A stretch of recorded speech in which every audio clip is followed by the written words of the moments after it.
चलिए my dear friends, can we start? Yes, all of you, can we start? So very good afternoon to all of you. How are you all?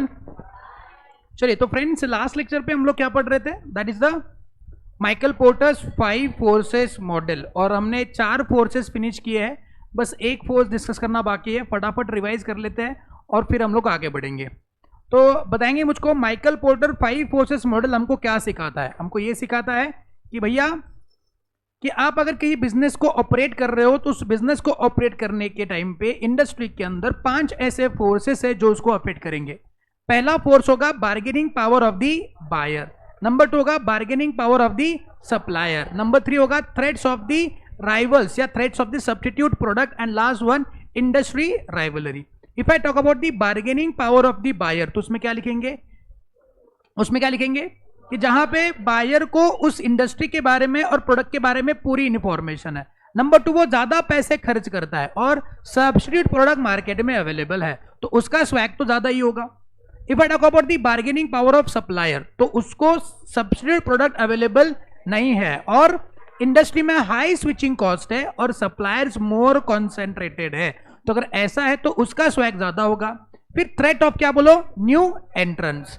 अच्छा, नए threats, अगर new entrance आने का threat है तो आपकी profitability lower होगी, आपका मार्केट शेयर भी कम होगा, और can you increase the prices? नहीं। अच्छा, बताएंगे इस थ्रेट को ओवरकम करने के लिए क्या स्टेप्स लिए जा सकते हैं कि आप ऐसे बिजनेस में जाइए जहां पे कैपिटल इंटेंसिव बिजनेस है, जैसे कि एग्जांपल के तौर पे एयरलाइन इंडस्ट्री, या फिर आप इकोनॉमीज ऑफ स्केल अचीव करिए, प्राइसेस ऑटोमेटिकली क्या हो जाएंगे? कम हो जाएंगे, या फिर आप अपना प्रोडक्ट डिफरेंशिएटेड बनाइए, या फिर स्विचिंग कॉस्ट अगर ज्यादा है आपकी इंडस्ट्री में तो आप नए एंट्रेंस को, थ्रेट्स ऑफ न्यू एंट्रेंस को बहुत हद तक कम कर सकते हो। स्पेसिफिक सवाल इस पे बन सकता है that what barriers you can place for threats of the new entrance. Clear है मेरी बात?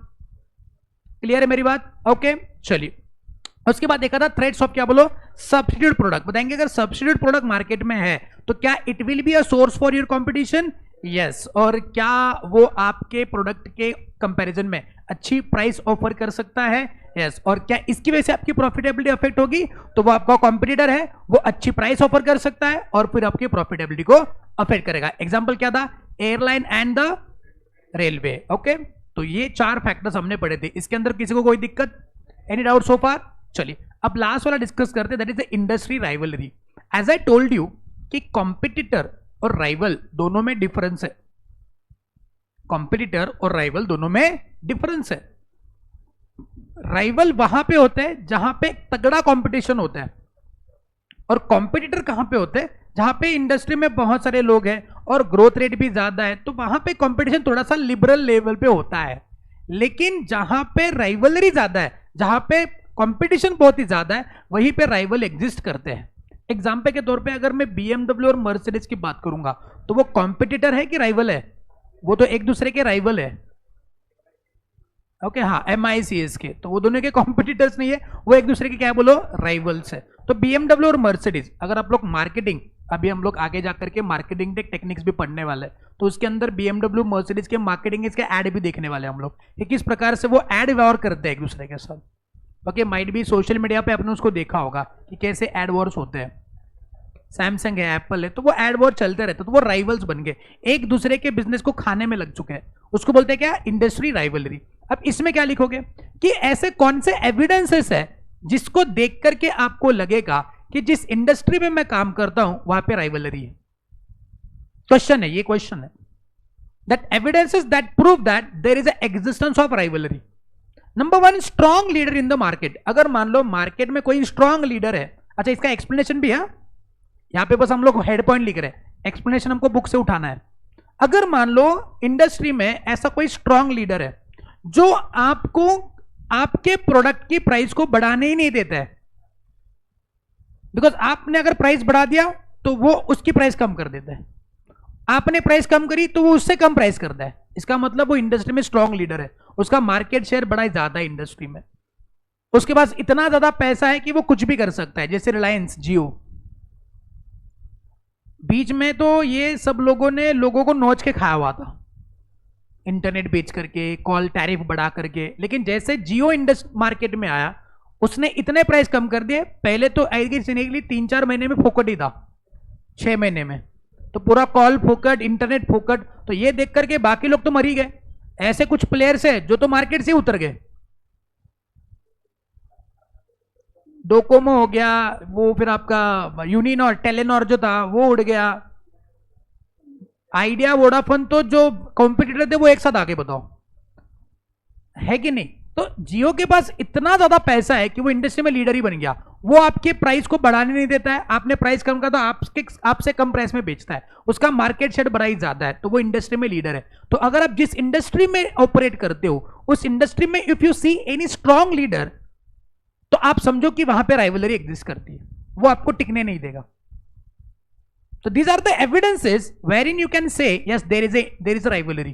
तो मैं सवाल क्या बता रहा हूं आपको कि ऐसे कौन से फैक्टर्स, ऐसे कौन से एविडेंसेस है जिसको देख करके आपको लगेगा कि इंडस्ट्री में राइवलरी है। नंबर 1, अगर आपके इस इंडस्ट्री में एक स्ट्रॉन्ग लीडर है जिसका मार्केट शेयर ज्यादा है, जो आपके प्राइस को मैनिपुलेट करने नहीं देता है। आपने प्राइस बढ़ाई चढ़ाई कम किया तो वो भी अफेक्ट करेगा आपको, तो उसको बोलते हैं strong leader in the market. तो if there is a strong leader in the market you say that there is a rivalry. Number 2, number of competitor बड़े ही ज्यादा है, समझ लो राइवलरी आ गई। अरे बहुत ही कम बायर है और सेलर बहुत ज्यादा है, तो बताएंगे क्या हर एक बंदा आपके उस कस्टमर को खाने के लिए बैठ जाएगा। तो if there is a lots of competitor in the market you may say that there is a rivalry, कि भैया यहां पे तो हमको मारने के लिए बैठे हुए सब लोग। बात समझे। Number 3, high fix cost.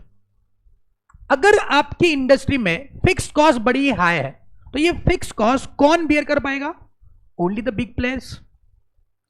ये बिग प्लेयर जब हाई फिक्स कॉस्ट लगाते हैं तो they will try to minimize their prices. कैसे? Because by achieving the economies of scale. Because fix cost बड़ी हाई है, वो ज्यादा प्रोडक्शन करेंगे, इकोनॉमीज ऑफ स्केल अचीव करेंगे और उनका पर यूनिट मैन्युफैक्चरिंग कॉस्ट कम होगा। जो मैं बता रहा हूं वो इंस्टीट्यूट का मसाला है जो हमको बाद में अंदर लिखना है। तो जब वो फिक्स कॉस्ट हाई इनकर करेंगे तो वो इकोनॉमीज ऑफ स्केल अचीव करके अपने प्राइसेस को कम करना चाहेंगे, और जो बाकी प्लेयर्स को इतना बड़ा फिक्स कॉस्ट लगाना, इनकर करना बहुत ही मुश्किल हो जाएगा। तो समझ लेना कि वहां पे राइवलरी बन जाएगी, बिकॉज ऐसे कुछ गिने चुने लोग होंगे, प्लेयर्स होंगे जो ही फिक्स कॉस्ट इनकर कर सकते हैं। तो फिक्स कॉस्ट ज्यादा होगा, इकोनॉमीज ऑफ स्केल अचीव करेंगे, अपने पर यूनिट कॉस्ट को वो कम करना चाहेंगे जो बाकी प्लेयर्स को पॉसिबल नहीं है। And last one, exit barriers.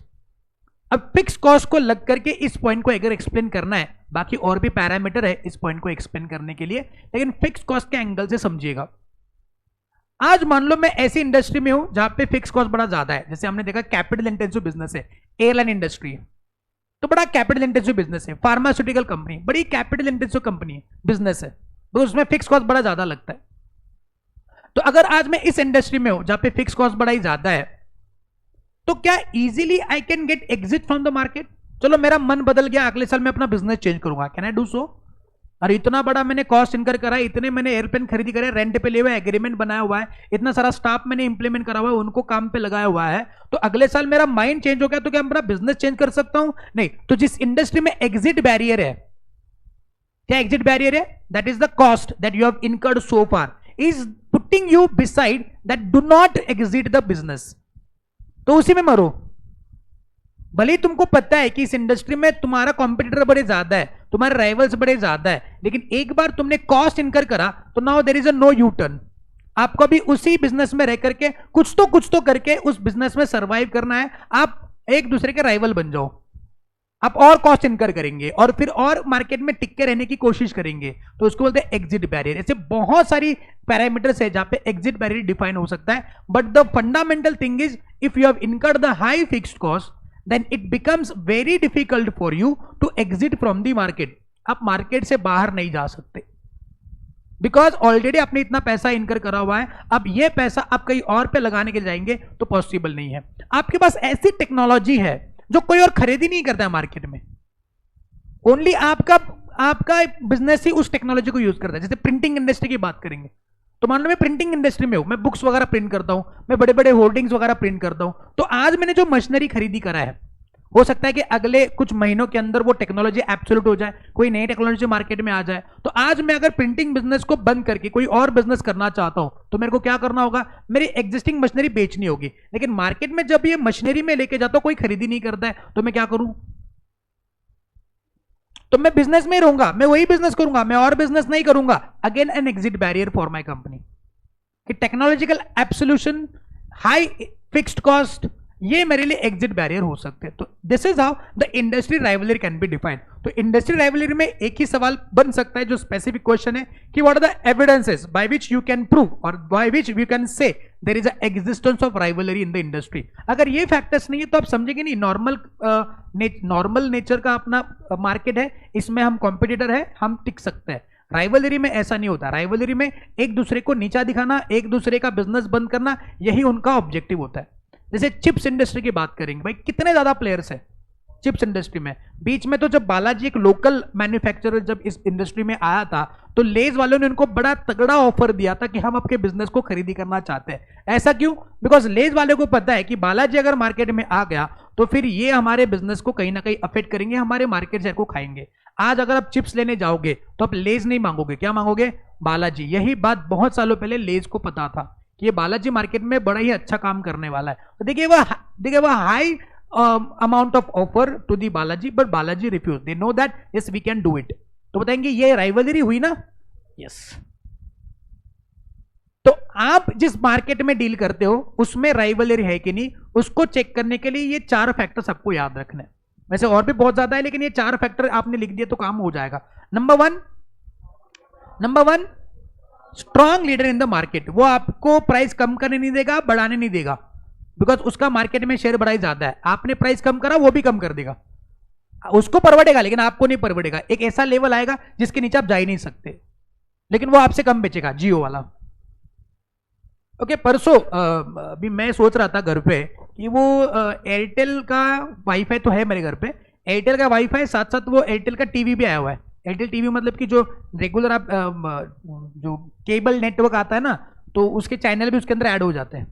तो आपको बस कुछ अमाउंट देनी होती है तो उसमें हो जाता है। तो व्हाट आई वाज थिंकिंग कि जो मैं इंटरनेट का रिचार्ज करता हूँ, ओके, महीने को कुछ 600 रुपये या 700 रुपये का महीने का इंटरनेट का रिचार्ज है, तो वो उसमें ही मेरे को वो टीवी का भी मिल जाएगा। तो एडिशनली मेरे को टीवी केबल नेटवर्क का पैसा नहीं देना होगा। तो मैंने एयरटेल वाले को फोन किया तो उससे पूछा कि, तो उसने बोला कि सर आपका जो 699 का इंटरनेट का रिचार्ज है ना, उसके एडिशन में आपको और 250 रुपये देने पड़ेंगे, मतलब कुल मिला के 950 रुपीज होगा। तो 950 रुपीज एवरी मंथ का बिल आएगा जिसके अंदर आपको अनलिमिटेड इंटरनेट साथ साथ आपको वो केबल नेटवर्क भी मिल जाएगा। बट फिर मैंने फिर इंक्वायरी करी, फिर हमारे ससुराल में वो जियो का लिया नया वाला। तो मैंने फिर पूछा अपने ब्रदर इन लॉ को कि अरे यार ये जियो का क्या सीन है? तो बोला नहीं, 599 में इंटरनेट भी मिलेगा और केबल भी मिलता है, सारे HD channels. 950 and 599, difference of 350 rupees. पूरे साल का कैलकुलेट करेंगे तो लगभग 4-5 हजार हो जाएगा। चला 4-5 हजार में यहां पे 2-3 महीने का फोकट लेता हूं मैं। तो ये डिफरेंस है। अब एयरटेल वाले को पता नहीं है क्या कि जियो वाला 599 में बेच रहा है, उसको पता है, लेकिन फिर भी वो 950 से कम नहीं आ सकता है। मैंने बोला कि बेसिक प्लान बता, जो नहीं सर 950 से बेसिक प्लान ओनली, उससे ऊपर ही जाएगा जो आएगा। अब बोलो 950 रुपीज और 600 रुपीज, कोई सोचेगा नहीं? बिल्कुल सोचेगा। अब मैं क्या करूंगा, मैं एयरटेल कैंसिल करूंगा और जियो लूंगा, हो गया राइवलरी, उसने खा लिया, उसने कस्टमर। अब मैं आप सब लोगों को बता दिया, इनमें से 10 लोग तो लेंगे जियो, अच्छा मेरा कोई कमीशन नहीं है। नहीं बोलेंगे लगता है कि सर ने और सर के ब्रदर इन लॉ ने जियो का कुछ तो फ्रेंचाइजी वगैरह लिया हुआ है और सर मार्केटिंग कर रहे हैं। हाँ, ऐसा कुछ नहीं है भाई, ठीक है। जो सस्ता है वही मैंने आपको बता दिया। तो अभी आपके दिमाग में भी आ गया ना कि एयरटेल महंगा है और जियो सस्ता है। अब एयरटेल को ये पता है, लेकिन क्या वो 950 से कम आ सकते हैं? बिल्कुल नहीं आ सकते। क्यों नहीं आ सकते? उनको परवड़ता ही नहीं ना। वो ये रिलायंस वाले के पास इतना पैसा है, भाई बताओ बेटे की शादी में इतना खर्चा करते हैं। अभी मैंने सुना कि वो प्री वेडिंग के लिए कहीं इटली जाने वाले, इटली या ना, Italy I guess, I don't know, Italy मैंने देखा है इंस्टा पे कि इटली जाने वाले हैं और प्री वेडिंग में भी सबको लेके जाने वाले वो, मतलब सारा बॉलीवुड सब वो प्री वेडिंग पे लेके जाने वाले हैं। पता नहीं मतलब क्या सीन है, हैं? मेरे को हाँ yes that was the scene, yes.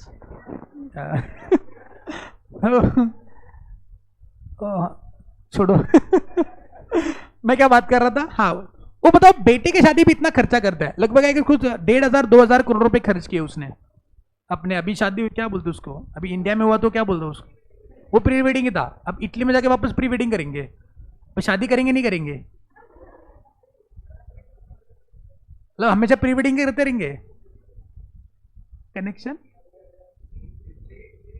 Italy का? हाँ अच्छा अच्छा अच्छा, ओके ओके, नालायक कहेगा। तो वापस जाएंगे अभी। अब बताओ, बच्चे के प्री वेडिंग पे इतना खर्चा करेगा तो बिजनेस में तो सबको रुला ही देगा, है कि नहीं? मैं तो ये सोच के डर रहा हूं कि शादी पे कितना खर्चा करेगा। मैं कहता भाग के शादी करने वाले हैं, मतलब फेरे भाग के लेंगे। नालायक हो, वो बात करो, तुम क्या सोच रहे हो? मैंने से भी सुना हुआ है कि शादी वो लंदन में वगैरह, यूके में कहीं तो करने वाले, डेस्टिनेशन वेडिंग ऐसा कुछ तो करने वाले है। शादी में किसी को लेके नहीं जाएंगे, घर वाले होंगे शायद से, परवड़ता नहीं ना उनको इतना, इसलिए। तो बताओ मुझको, एयरटेल और जियो के बीच में who will, to whom you will prefer? Jio ना। वाई? बिकॉज वो सस्ता है, strong leader, number of computer बड़े ज्यादा है। चिप्स इंडस्ट्री में नंबर ऑफ कंप्यूटर बहुत ज्यादा है, लोकल वाले भी आते हैं, आपके इंटरनेशनल ब्रांड्स भी है। फिक्स कॉस्ट बड़ा ज्यादा, फिक्स कॉस्ट ज्यादा होगा तो क्या होगा? They will try to minimize their per unit cost by achieving economies of scale. आप वैसे तो फिक्स कॉस्ट ही इनकर नहीं कर पाओगे, इकोनॉमीज ऑफ स्केल अचीव करके कॉस्ट कम करने का तो बात ही अलग है। And last one, exit barrier. Exit barrier, आप इतना कॉस्ट इनकर कर चुके हो कि now it is very difficult for you to exit from the market. तो आप उसी मार्केट में रह करके फिर कंपटीशन करोगे, और कंपटीशन करोगे, कंपटीटर ज्यादा है तो राइवल बन जाओगे।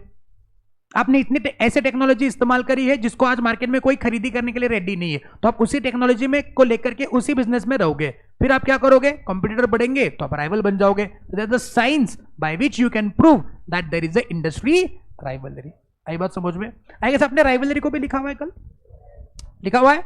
यस, चलिए एक काम करते हैं, अभी बुक से इसको कनेक्ट करने की कोशिश करते हैं। तो ये रहा माइकल पोर्टर का 5 forces model, threats of new entrance. भाई और बहनों ध्यान देंगे, आपको अभी लिखना है। अभी ये चार्ट हो गया, नीचे अभी आपको थ्रेट्स ऑफ न्यू एंट्रेंस करके एग्जामिनेशन के लिए 2-3 पॉइंट जो है वो लिखने हैं, वो याद करना है, ठीक है? चलिए एक काम करना, नोटबुक खोलना, जहां पे आपने चार्ट बनाया है उसके नीचे हेडिंग देना threat of new entrance. Threat of new entrance.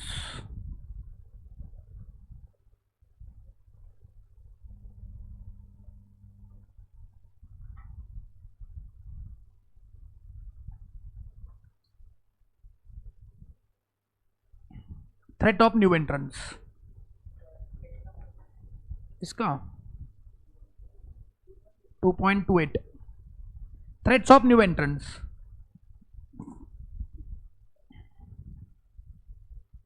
उसके अंदर लिखना reduce profitability,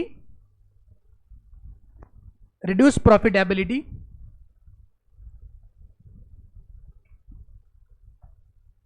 because of the new production capacity. Because of the new production capacity मतलब नए एंट्रेंस आएंगे तो नया प्रोडक्शन बनेगा, तो इससे आपका प्रोडक्शन जो है मार्केट में बिकने के चांसेस कम है, तो इससे आपकी प्रॉफिटेबिलिटी कम होगी। तो नए प्रोडक्शन कैपेसिटी मार्केट में आई, कैसे? बिकॉज वो लोग, नए लोग मार्केट में आए हुए हैं। हाँ जी, रिपीट करूं, reduce profitability, reduce profitability as new production capacity, as addition of new production capacity, ऐसे लिख सकते हो, as addition of new production capacity।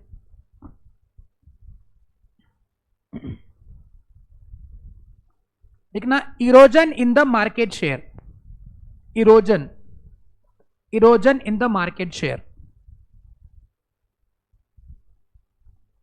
erosion in the market share। Source of powerful competition, source of powerful competition,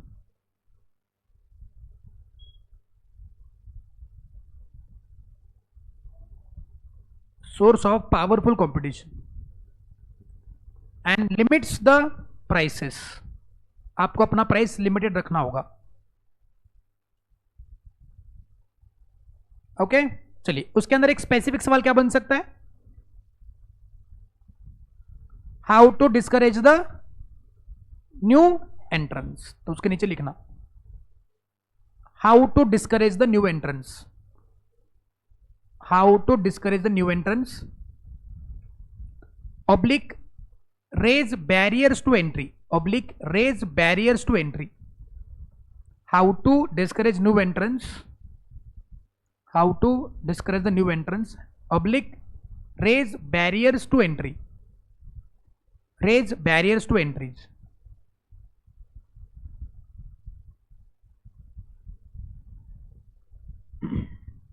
कैसे करेंगे? Number one, capital requirement, write down capital requirement, capital requirement, उसके अंदर लिखो firms lacking of funds, firms lacking of funds, firms lacking of funds will be barred from, will be barred, firms lacking the funds will be barred, barred, barred from entry into, barred from entry into, barred from entry into industry, barred from entry into industry where large amount of capital is required, where large amount of capital is required, where large amount of capital is required. Next point आएगा economies of scale, economies of scale नीचे लिखना point number one, refers to decline in, refers to decline in, refers to decline in per unit cost of production, refers to decline in per unit cost of production, refers to decline in per unit cost of production as volume of production increases, as volume of production increases.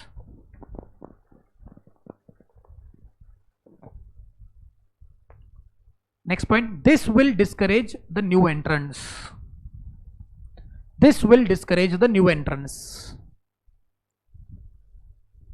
this will discourage the new entrants.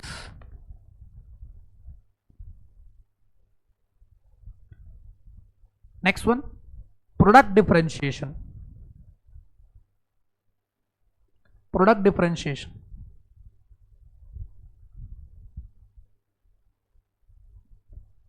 special or unique products, special or unique products,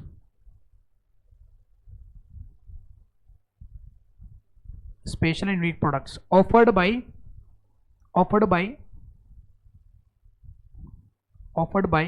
firms,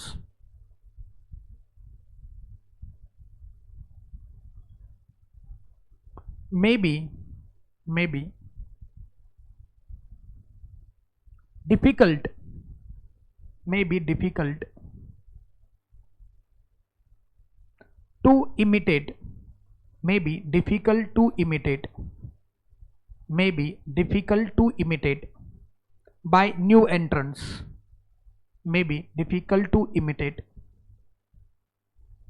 by new entrants. Next one, switching cost, next one, switching cost, switching cost,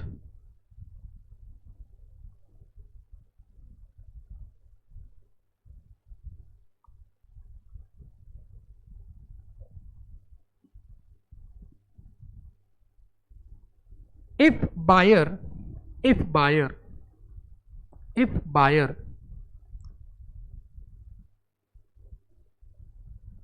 has to incur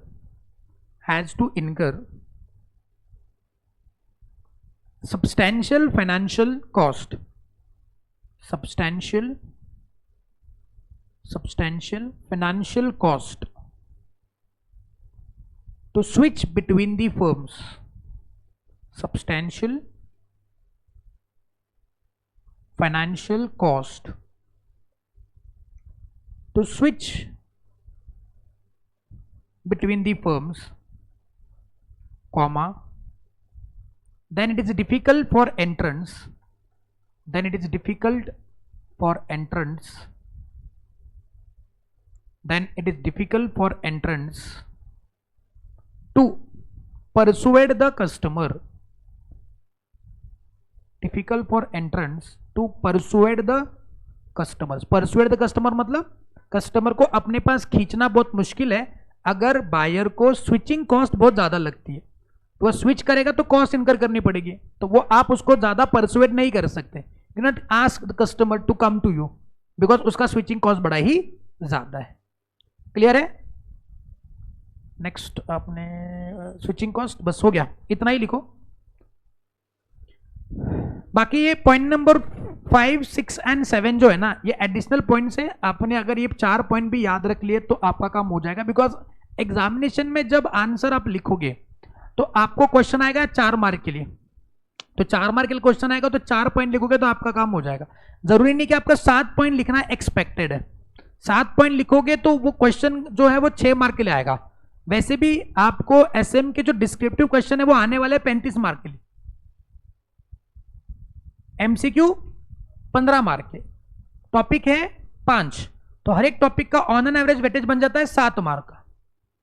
और 7 mark में अगर मान लो वो इस topic पे एक ही question पूछेगा तो बाकी टॉपिक्स बुरा नहीं मान जाएंगे, बाकी कंटेंट इस टॉपिक का, तो हर एक टॉपिक पे मान लो आपको 2 क्वेश्चन आ रहे हैं, तो एक क्वेश्चन 4 मार्क का, एक क्वेश्चन 3 मार्क का, तो 4 मार्क के लिए आप क्या 7 पॉइंट लिखना एक्सपेक्ट करोगे? Answer is no.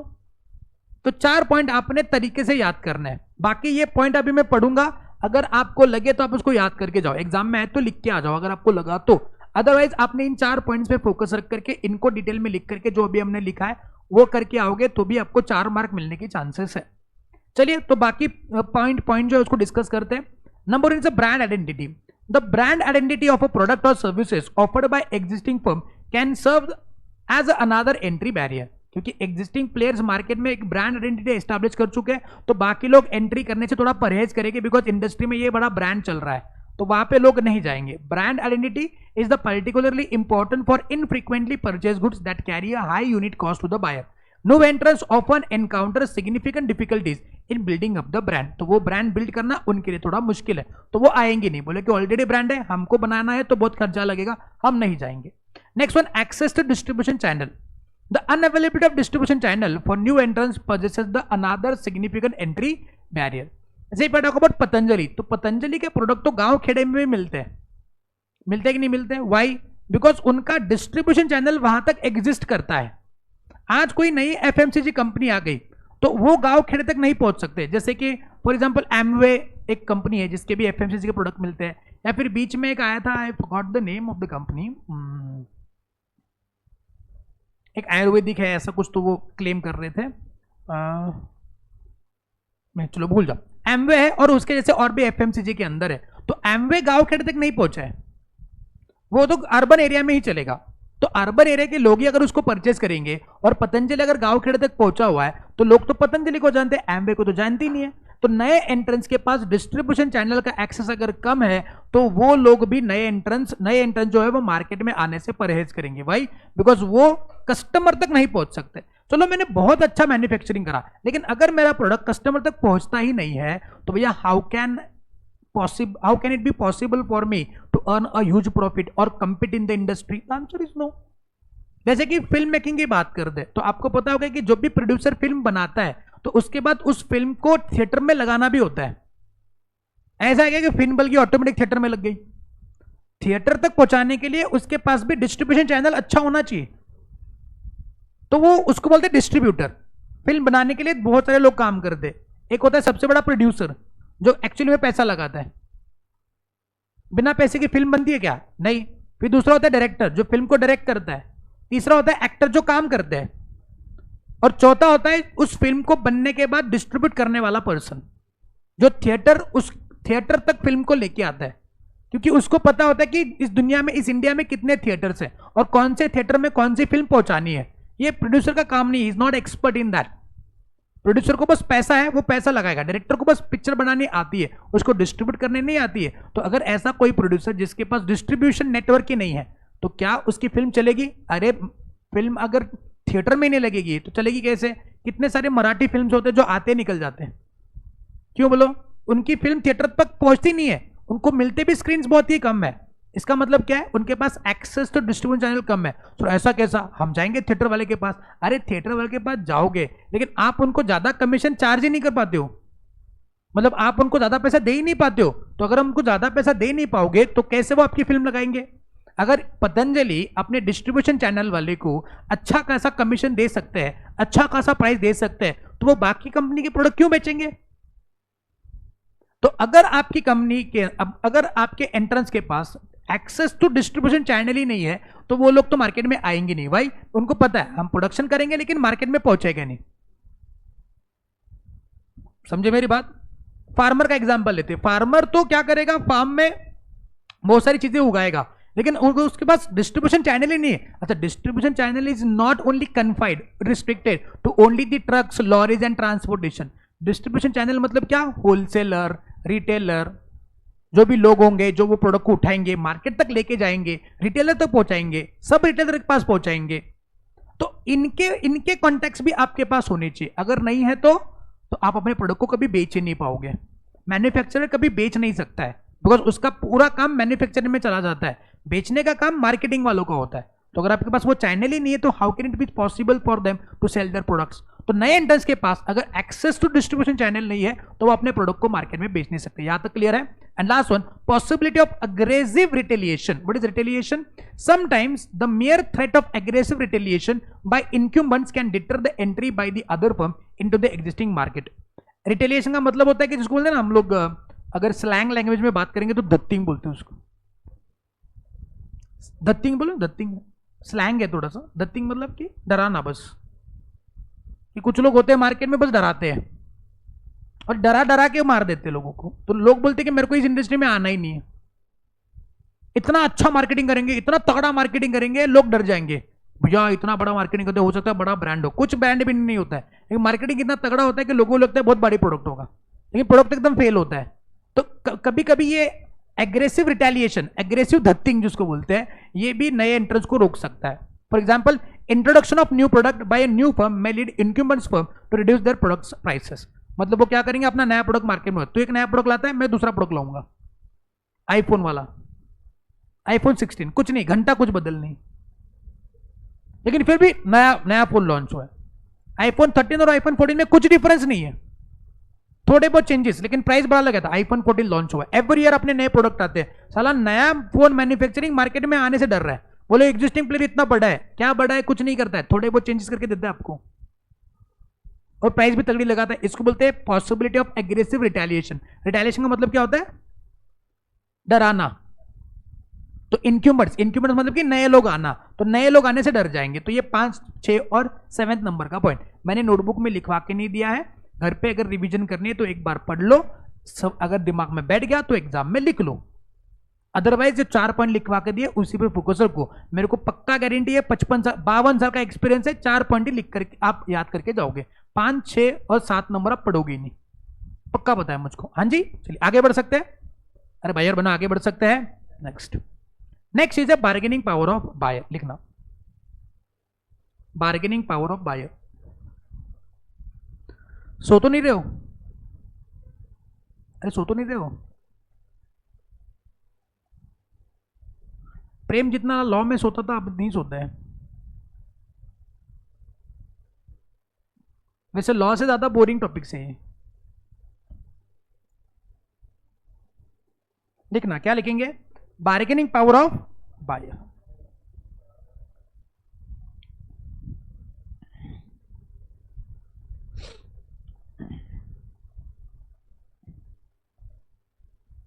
लिखना, it do not only influences the prices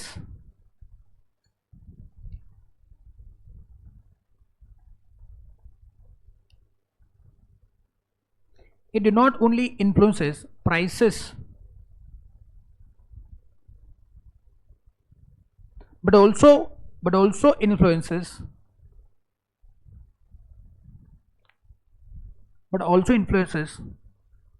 the investment, also influences investment and cost to the producer. Investment and cost to the producer.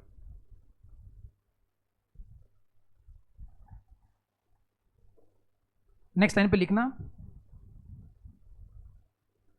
it has a considerable pressure, it has a considerable pressure over existing firms.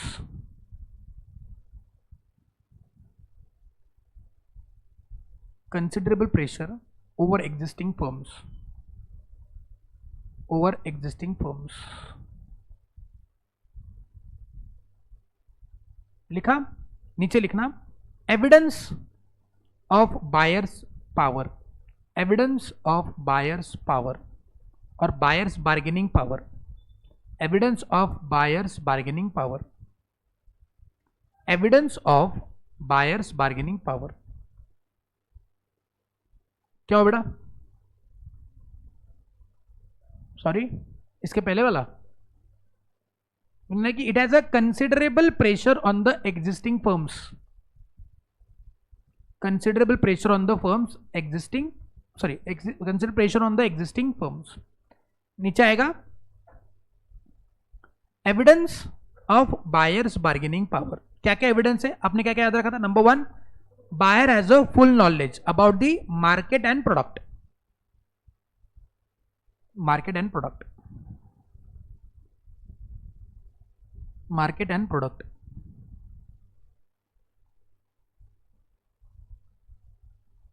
Market and product. Number 2, buyer spends lot of money,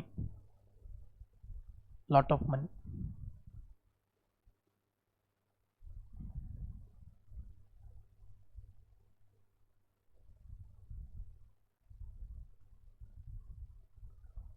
In essence, big buyers.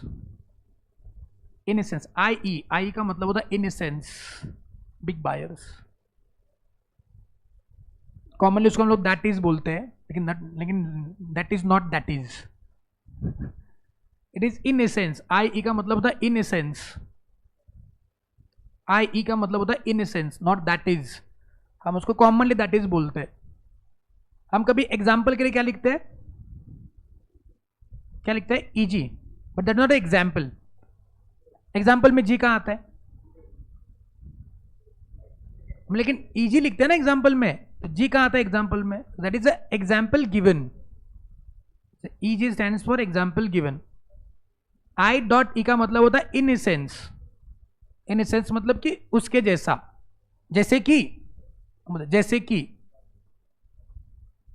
Buyer spends lot of money, जैसे कि big players. In essence big player, sorry big buyers, big buyers.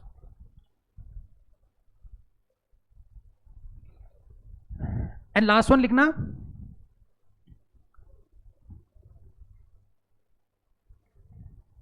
Availability of substitute product, availability of substitute product, availability of substitute product.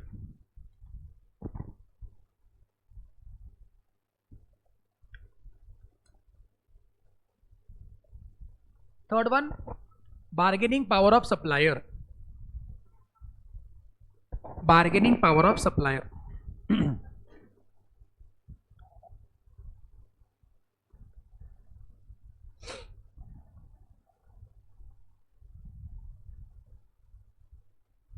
If suppliers are limited in numbers, if suppliers are limited in number, if suppliers are limited in number, they exhibit, the suppliers are limited in number, they exhibit, exhibit मतलब कि दे show, exhibit the greater bargaining power.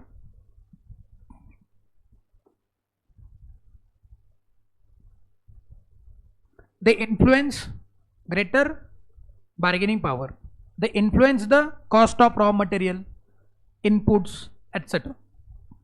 They influence the cost of material, they influence the cost of material and other inputs etc. भी costing में आज material शुरू हुआ ना, costing में क्या मटेरियल शुरू हुआ ना, आज की कल परसों शुरू हुआ है मटेरियल टॉपिक. लिखना।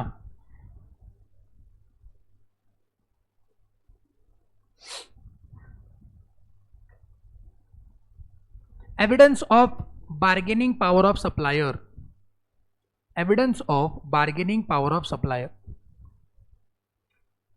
Evidence of bargaining power of supplier. फटाफट लिखो, खत्म करके आगे भी बढ़ना है, राइटिंग स्पीड ज़्यादा होना चाहिए। Evidence of bargaining power of supplier. Number 1, substitutes not available, substitutes not available.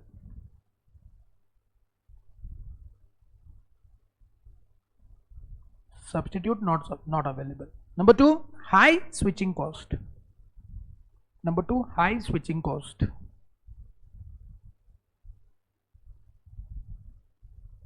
High switching cost. And number 3, suppliers are more concentrated. Suppliers are more concentrated. 3 हो गए ना। नंबर 4 लिखना, the nature of rivalry in the industry. Nature में nature, कुछ बच्चे ना एकदम serious हो गए, सर ने क्या बोला अभी, वही होगा। अरे नेचर को कभी कभी नटूरे बोलते हैं हम लोग, स्पेलिंग वही हो ना उसका, NATURE। जैसे जैसे भटूरे होते, छोले भटूरे, वैसे ये नटूरे होते हैं। नटूरे, नटूरे ऑफ क्या बोलो, राइवलरी इन द इंडस्ट्री। भूख लगा है, अभी खाना खाया ना बेटा, छोले भटूरे का नाम लिया, भूख लगा आज। मेरे को आज भी याद है, मैं अमृतसर में था, और अमृतसर में मैं हाँ, अमृतसर में मैंने सोचा कि अमृतसर में छोले भटूरे खाएंगे, पक्का खाएंगे। तो होटल के नीचे आया मैं, तो मैंने बोला अगर मैं टैक्सी वाले को पकड़ूंगा तो वो मेरे को किसी 5 स्टार या फिर किसी बड़े अच्छी जगह पे लेके जाएगा जहाँ पे पूरा तामझाम होगा लेकिन खाना बकवास होगा, ऐसे लेके जाएगा वो। तो मैंने होटल वाले को बोला, मैंने बोला एक साइकिल रिक्शा वाले होते वहाँ पे, तो मैंने बोला साइकिल रिक्शा वाले को बुला। तो होटल के बाजू में साइकिल रिक्शा वाला थे, तो साइकिल रिक्शा वाले को बुलाया, मैं और मम्मी थे। तो मैंने बोला कि भैया एक ऐसी जगह पे लेके जाना जहाँ पे प्योर ऑथेंटिक अमृतसर वाले छोले भटूरे मिलते, प्योर, मतलब तामझाम नहीं चाहिए, कुछ नहीं, सादा प्लेस होगा चलेगा, बस खाना अच्छा होना है। बोला ठीक है। तो अमृतसर में कभी जाओगे, पंजाब में अमृतसर कोई गया है तो उनको भी पता है, गलियाँ एकदम छोटी छोटी है, छोटी मतलब यू कैन इमेजिन जैसे हमारे पेट में होता है ना छोटी छोटी गलियाँ, वैसे छोटी छोटी गलियाँ अमृतसर में। तो हम वहाँ पे गए, वो साइकिल वाला मेरे को मम्मी को गली से लेके जा रहा है। मैंने बोला अभी ये किडनैप करेगा पक्का, नहीं डर लगा मुझको, 10 मिनट हो गए वो चला ही रहा है, लेकिन वो मुझको ऐसे ऐसे खोपचे वाली जगह में लेके चला गया, एकदम सादा, मतलब जैसे चाय के ठेले नहीं होते, छोटा सा एकदम अंदर बैठने के लिए जगह होती है, बाहर चाय का ठेला होता है, काइंड ऑफ थिंग, वैसा होटल था। लेकिन जो उसने छोले भटूरे बनाए थे, उसके साथ वो ये भी था, अचार भी था, आई गेस नींबू का अचार था, और मिर्ची का अचार भी था, और गर्मा गर्म भटूरे थे, ऐसे फोड़ो उसको, मस्त हवा आ रही है बाहर उससे, गरम गरम गर्मा गर्म छोले भी थे। कुलचा नहीं, मैंने छोले भटूरे मांगे तो खा लिया, कुलचा भी बढ़िया होगा। हाँ, फिर उसके बाद एंड में उसने 2 गुलाब जामुन दिए, गर्मा गर्म गुलाब जामुन थे। लेकिन वो जो टेस्ट है ना, वो वहां पे कहीं पे नहीं मिला मुझको। किसमें? हाँ खाया ना वो भी, हाँ वो भी है, वो बढ़िया था। लेकिन ये I found it very mesmerising when I at that, वो बढ़िया, मतलब उसके ऐसा कुछ भी नहीं था। मतलब अब तक मैंने जो भी खाया है, जितने भी डिशेस खाए हैं, उसमें से सबसे अगर हाई एंड पे रखूंगा टॉप प्रायोरिटी में, नंबर 1 तो वही थे। मैं भूल गया उसके साथ फोटो खींचना उस टाइम पे, बिकॉज इतना मैं खुश हो गया खाना खा के, वाह इतना पैसा खर्च करके यहाँ आने का एक ही मकसद है। आप किसी जगह पे घूमने जाते हो ना, आप देख के आते हो बाद में भूल जाते हो। जैसे ताजमहल में मैं 2 बार ही गया, लेकिन मेरे को याद भी नहीं ताजमहल कैसा दिखता है, बट ताजमहल के बाहर होटल में मैंने जो खाना खाया ना वो अभी याद है मुझको। गोल्डन टेम्पल कैसा था मेरे को अभी याद नहीं, धुंधला धुंधला याद है, लेकिन टेस्ट वो मुझको बराबर याद है। तो जहाँ पे घूमने जाएंगे खाना खाएंगे वो इंपॉर्टेंट है। अब जितना चाहे दुनिया घूमो, आपको कुछ याद नहीं आने वाला है। यू टेल मी, आप स्कूल में ट्रिप पे गए थे, कितनी बातें याद है आपको, लेकिन स्कूल के ट्रिप पे आप क्या लेके गए थे खाना खाने के लिए, वो आपको बराबर याद होगा पक्का। या फिर आप वहां पे जाके आपने क्या खाया, वो प्रोबेबली हो सकता है आपको याद आ जाए। तो chole bhature, what I was talking about, chole bhature पे कैसे आ गए हम लोग, नटूरे से आ गए। हाँ नटूरे से, लिखिए ना लाइको, क्या आपने भी याद दिलवा दिया मुझको यार। नटूरे लिखा, उसके अंदर क्या लिखोगे, हाँ इंटेंसिटी ऑफ राइवलरी, देखना intensity of the rivalry, intensity of rivalry affects the industry profitability, affects the industry profitability.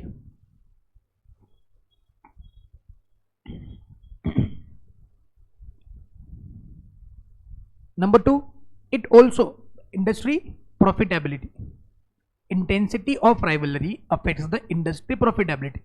Next line में it also affects, it also affects, it also affects cost of supplier, cost of supplier, distribution channels, distribution channels, cost of suppliers, distribution channel, and attracting the customers, and attracting the customers.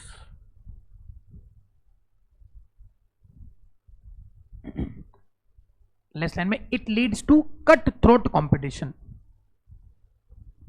It leads to cut throat competition, cut throat एक ही word है, it leads to cut throat competition.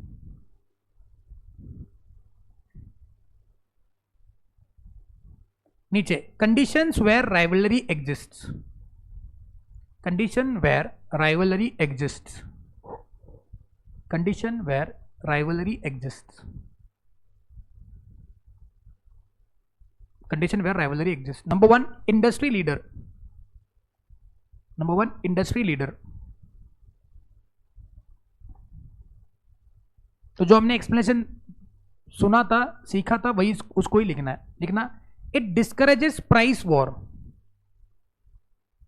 Industry leader के नीचे लिखना it discourages price war, because तुम price war पे जीत ही नहीं सकते हो, समझे. तुम प्राइस कम करोगे तुम्हारा मार्केट शेयर बढ़ेगा, तुम प्राइस ज्यादा करोगे मार्केट शेयर ज्यादा बढ़ेगा, ऐसा होगा ही नहीं. बिकॉज वो लीडर है, वो आपके प्राइस वॉर को डिस्करेज करेगा. तुम चाहे जितना प्राइस कम करो ज्यादा करो, उसको कोई अफेक्ट ही नहीं होने वाला है, बिकॉज वो लीडर है. तुम प्राइस कम करेगा और कम करेगा, तो करो अभी वॉर प्राइस पे, पॉसिबल ही नहीं. Next one, it has a greater financial resources. Leader के पास ज्यादा रिसोर्स होंगे ना. अरे जियो, अरे जियो के पास रिसोर्सेज है कि नहीं. हाँ Anant Ambani.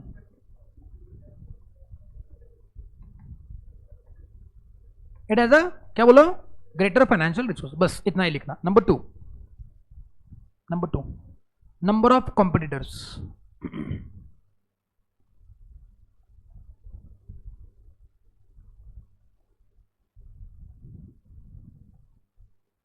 Number of competitors,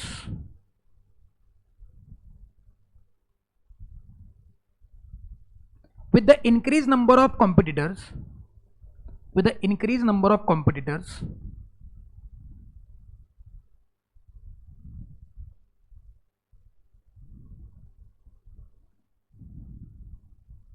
with the increased number of competitors, price war diminishes, price war diminishes. With the increased number of competitors, price war diminishes.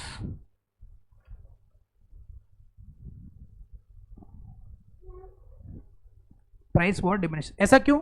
बस हर कोई बंदा प्राइस कम करने लगेगा तो सब लोग तो डूब जाएंगे. तो प्राइस पे यहाँ पे हम लोग क्या बोलते हैं, प्राइस पे जीत नहीं सकते, बिकॉज नंबर ऑफ कॉम्पिटिटर बड़ी ज्यादा है और उसके अंदर लीडर भी है, तो क्या करेंगे. तो with the increase number of competitor price war diminishes. We can not have a price discipline over here, कि एक ही प्राइस रखेंगे, कम करेंगे, ज्यादा करेंगे, कुछ समझ नहीं आता है, तो वो राइवलरी होती है. Next one, fixed cost. Next one, fixed cost. Fixed cost.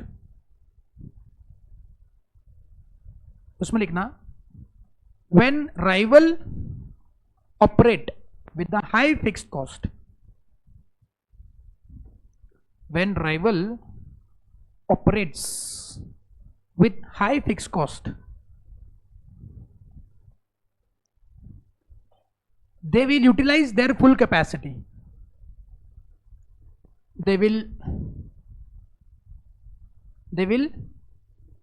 utilize their full capacity.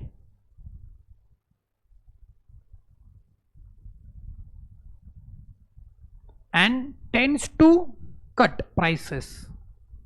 And tends to cut prices. कैसे? By doing what? Economies of scale. ज्यादा पैसा लगा करके ज्यादा प्रोडक्शन करेंगे तो उससे क्या होगा? प्राइस कम होगा. नेक्स्ट लाइन पे, this will tend to reduction in profitability for the other firms. This will tend to reduction in profitability to the other firm. This will tend to reduction in profitability to other firms.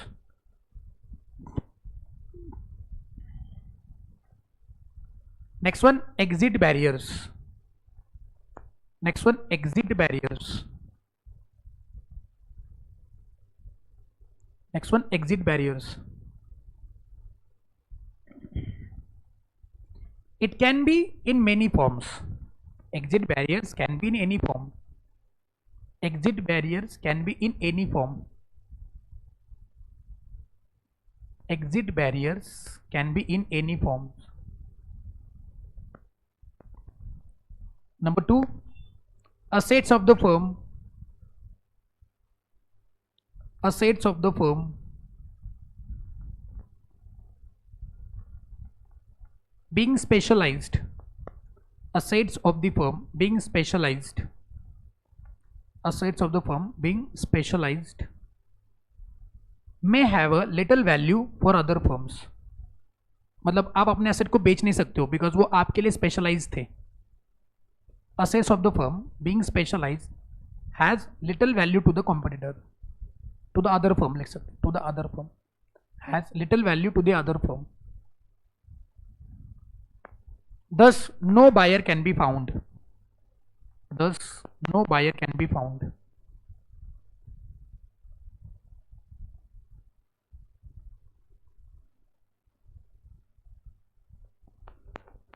Next one, investment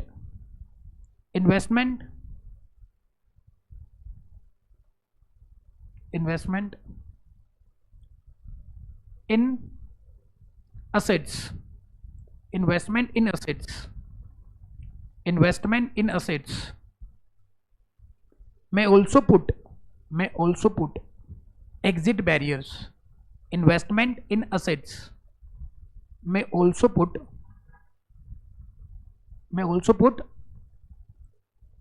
barriers for exit or exit barriers.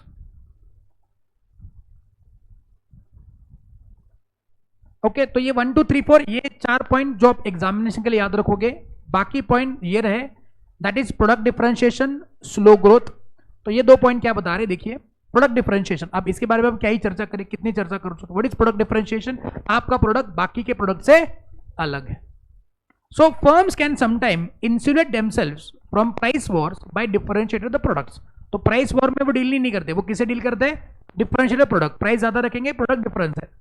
As consequences, profitability tends to be higher in the industry that offer opportunity for differentiation. Profitability tends to be lower in the industry involving undifferentiated commodities such as memory chips, natural resources, processed metals and railroads. अब वैसे देखा जाए तो explanation के बाद हमको लगता है कि ये पॉइंट यहां क्यों आ रहा है. हम एक्चुअली क्या पढ़ रहे हैं, कौन सा पॉइंट पढ़ रहे हैं, हम क्या पढ़ रहे हैं, कम ऑन. तो इंडस्ट्रियल राइवलरी में प्रोडक्ट डिफरेंशिएशन का सवाल क्या आता है? आई बात समझ में? बस वो बता रहे कि डिफरेंशिएटेड प्रोडक्ट है, ज्यादा प्राइस चार्ज करोगे ज्यादा प्रॉफिट मिलेगा, डिफरेंशिएशन कम है तो कम प्रॉफिट कमाओगे। अब इसमें इंडस्ट्रियल राइवलरी को कनेक्ट करने का सवाल ही क्या पैदा होता है, इसलिए मैंने आपको लिख के नहीं दिए। Okay, next one, it is slow growth industry, जहां पे ग्रोथ रेट बड़ा ही स्लो है, tends to face more rivalry. हाँ, ये हम लोग समझ सकते हैं कि जहां पे इंडस्ट्री में ग्रोथ रेट स्लो है, वहां पे जो एग्जिस्टिंग प्लेयर्स है वो ज्यादा कस्टमर कमाने के चक्कर में एक दूसरे के क्या बन जाएंगे, राइवल्स बन जाएंगे। ऐसा कोई इंडस्ट्री जिसमें ग्रोथ रेट बड़ा ही स्लो है?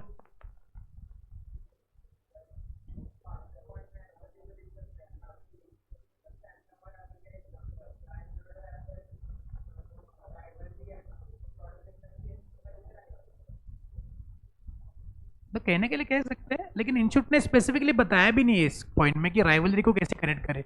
जैसे सिक्स्थ पॉइंट में देखो कनेक्ट किया है कि जहां पे ग्रोथ रेट कम है वहां पे राइवल बनने के चांसेस बहुत ज्यादा है।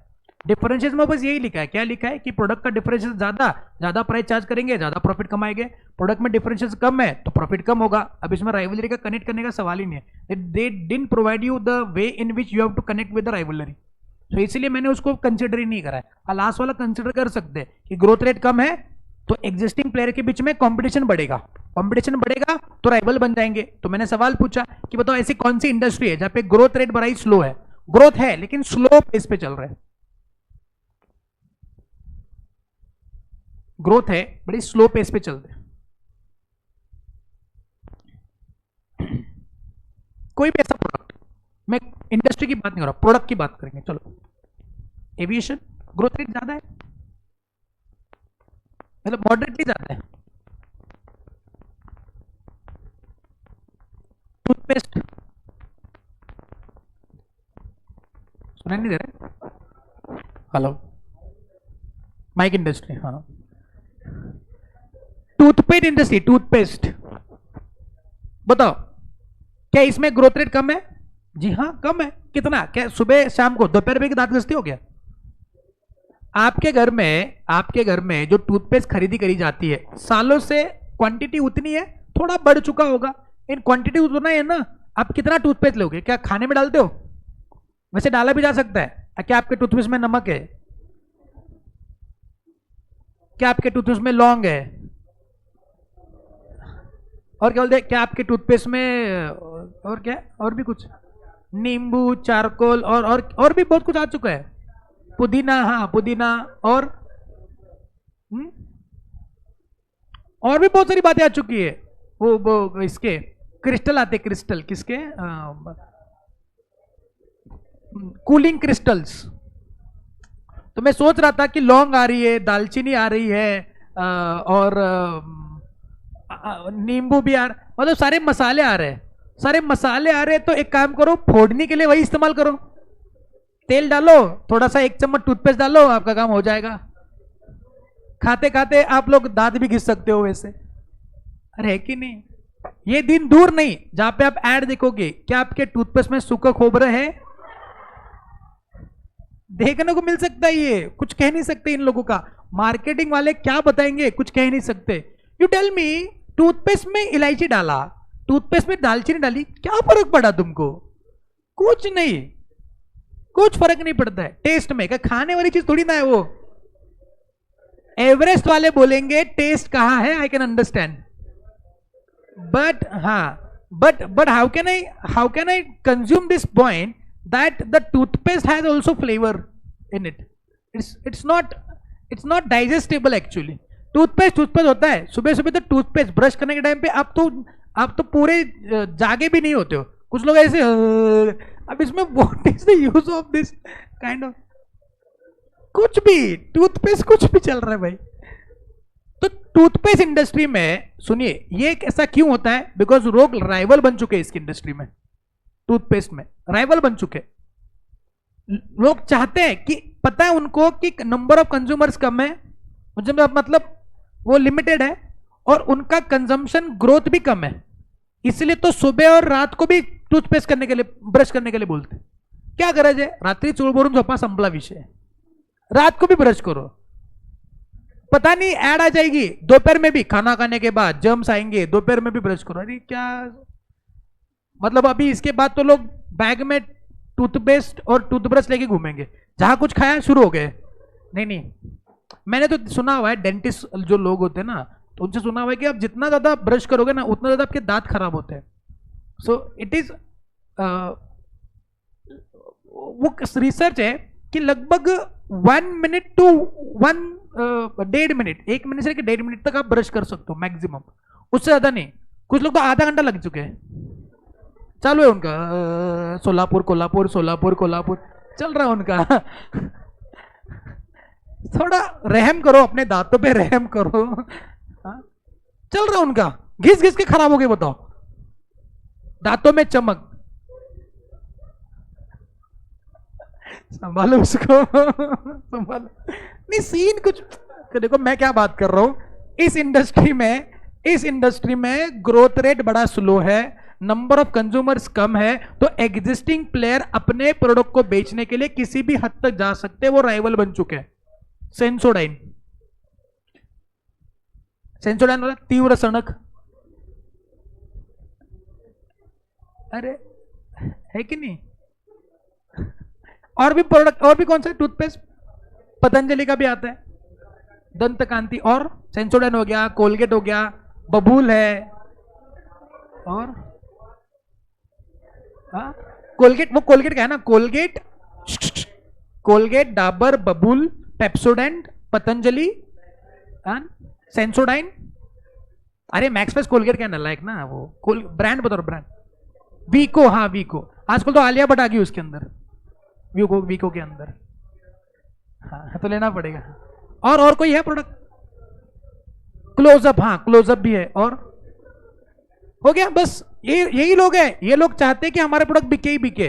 ज्यादा तो मतलब लोग उसको खरीदी नहीं करेंगे, जितना गरज है उतना ही खरीदी करेंगे, तो लग चुके हैं तीव्र दाता तीव्र सनक। मुझको लगता है कि इंडिया के डॉक्टर जो है ना, डेंटिस्ट है और जो डॉक्टर है ना, वो डॉक्टरी का काम करते ही नहीं है, वो बस 2 ही प्रोडक्ट बेचते हैं, एक साबुन और एक कोलगेट। डेटॉल में वो कोलगेट हो गया, वहां पे डॉक्टर दिखाए, डॉक्टर का सुझाव नंबर 1 ब्रांड है कि नहीं? वो टूथपेस्ट में भी डॉक्टर ही आते हैं, तो उनको दूसरे काम धंधे नहीं, क्या वही बेच रहे वो लोग। तो स्लो ग्रोथ रेट, आई बात समझ में? एग्जाम्पल अगर याद रखना है तो लिख दो, टूथपेस्ट इंडस्ट्री, टूथपेस्ट ताजगी का धमाका।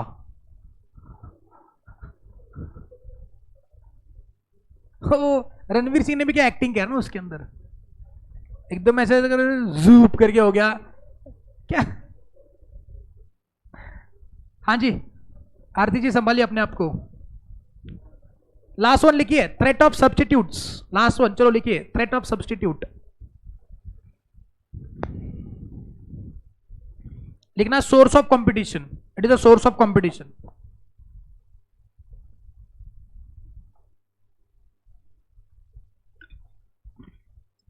Source of competition. नंबर 2 लिखना भाई, क्या कर रहा है, पेन निकालने में इतना समय। Source of competition. Number 2, offers price advantage, offers price advantage to consumers.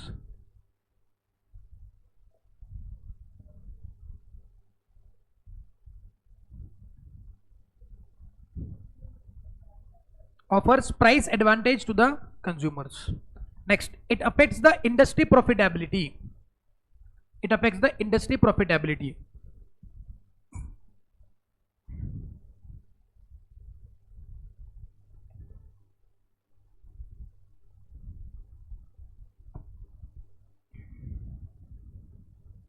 हो गया? चलिए तो यहां पे कहता हूं आपका माइकल पोर्टर्स 5 फोर्सेस।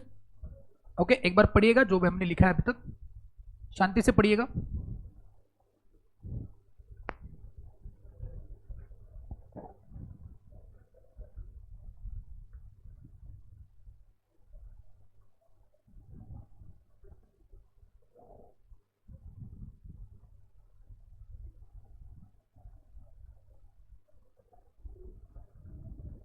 जितने होमवर्क दिए अब तक वो सारे होमवर्क कंप्लीटेड है? श्योर? आप जो होमवर्क कर रहे हो, मैं बात बता रहा हूं आपको, आप जो होमवर्क कर रहे हो उन्हीं में से सवाल आपको एग्जाम में दिखने वाले हैं। जब एसएम की क्वेश्चन बैंक आपके हाथ में आ जाएगी, उसके अंदर एग्जामिनेशन के क्वेश्चन भी होंगे, उनको भी हमको टैकल करना है। पहले हम लोग इंस्टीट्यूट के स्टडी मेथड के क्वेश्चंस हम लोग पहले समझ ले, उसको लिखें। बाद में रिवीजन पर्पस के लिए हम क्वेश्चन बैंक के क्वेश्चंस को क्लास में साथ साथ घर पे लिखने वाले। तो let just syllabus gets what I can say it gets completed, progresses. उसके बाद फिर हम लोग पीछे पीछे जा करके उन क्वेश्चंस को क्लास में डिस्कस करके, घर पे होमवर्क करके, फिर वो अपनी रिवीजन बरकरार रहेगी। अदरवाइज अब घर पे रिवीजन तो बिल्कुल नहीं करने वाले, मेरे को पता है, आपको टाइम ही नहीं मिलता है ना। तो इसी तरीके से आपकी रिवीजन भी पॉसिबल हो जाएगी। ठीक है, चलिए पढ़िए, फटाफट पढ़िए।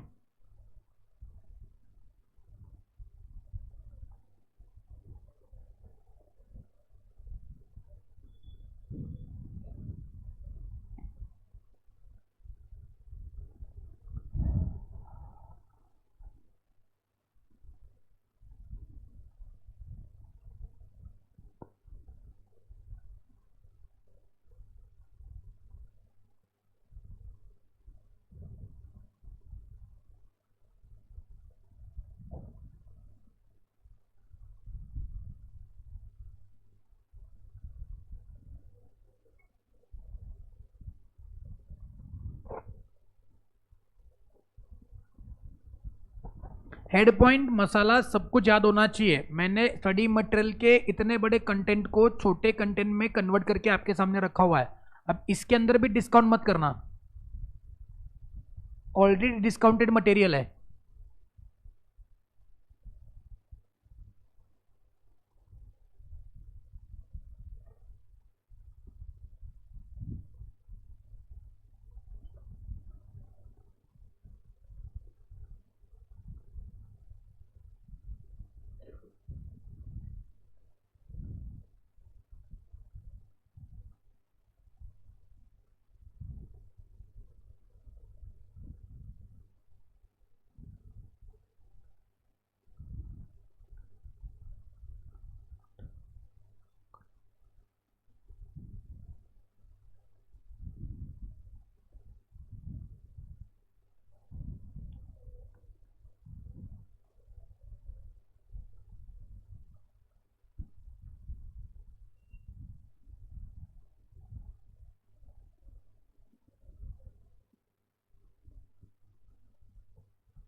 चलिए, हो गया पढ़ के।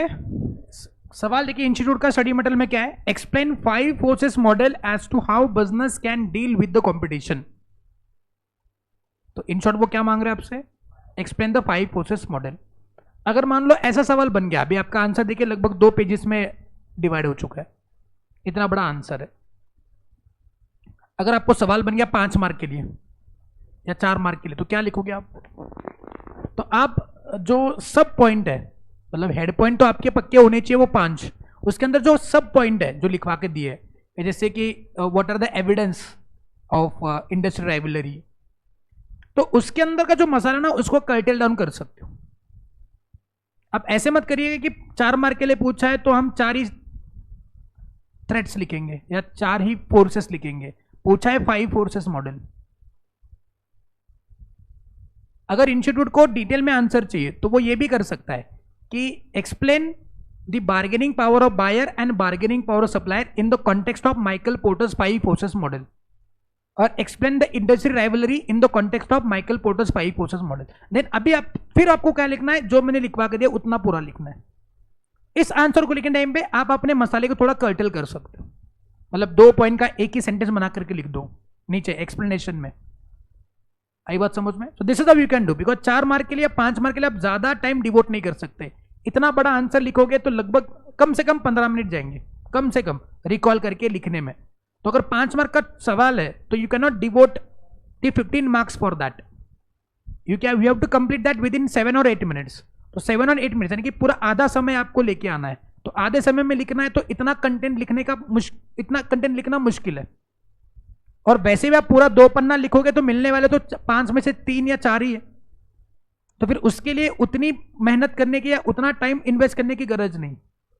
इससे क्या होगा, आपका पेपर कवर होने में मुश्किल होगा, बिकॉज आपको आंसर आता है अपने तरीके से लिखा, मिलने वाला तो 4 ही है, मिलने वाला तो 3 ही है, तो काहे के लिए इतनी मेहनत करनी है।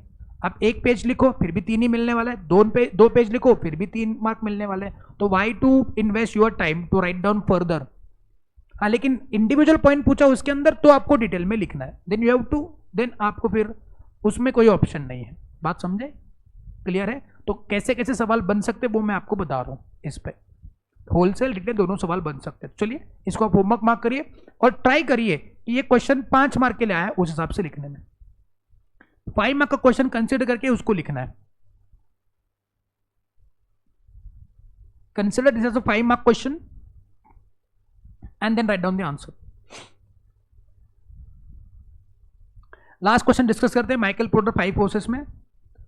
Eco carry bags limited, a recyclable plastic bags manufacturing and trading company has seen a potential in the ever growing awareness around hazards of plastic and positive outlook of the society towards recycling and reusing the plastics. A major concern for Eco Carry Bags Limited are paper bags and cloth bags. Even though they are costlier than the recyclable plastic bags, irrespective, they are being welcomed positively by the consumers.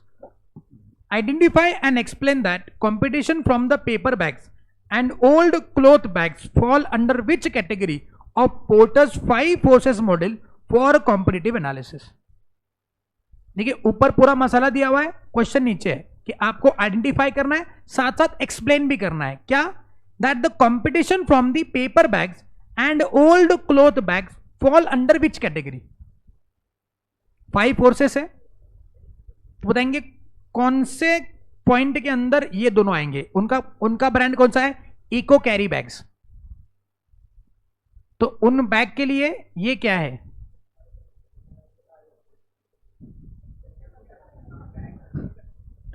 Substitute है ना, थोड़ा logical mind develop करना होगा। तो you have to write down the threat of substitute products. तो आपको पहले लिखना है कि these will be a substitute product for their bags and there could be a threat from the substitute product, और threat of substitute product को आपको detail में लिखना है from the context of this। पहले फिर उसका मीनिंग लिखिए, फिर उसको आप इको कैरी बैग्स और इसको लिंक करके बताइए।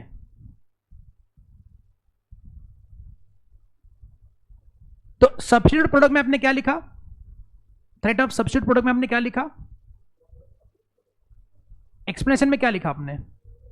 Source of competition. तो क्या लिखेंगे? इको कैरी बैग्स के लिए paper bags and cloth bags are the source of competition, they could offer दी,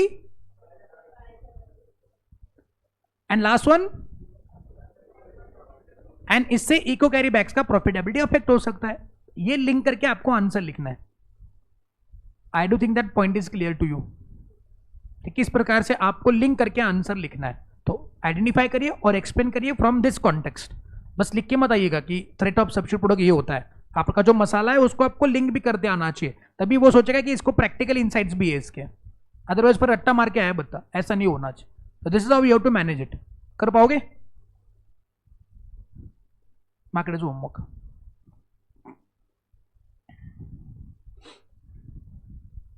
हो गया? चलिए, सो आज के एसएम के लेक्चर के इधर रुकते हैं। कल और आज हमने माइकल पोर्टर्स 5 फोर्सेस मॉडल कल पढ़ा, आज हमने उसको पूरा लिखा। कल जब मिलेंगे तो एक नई थ्योरी के साथ, परसों जब मिलेंगे तो नई थ्योरी के साथ हम लोग कंटिन्यू करेंगे। Till the time bye bye, मिलते हैं ऑडिट में।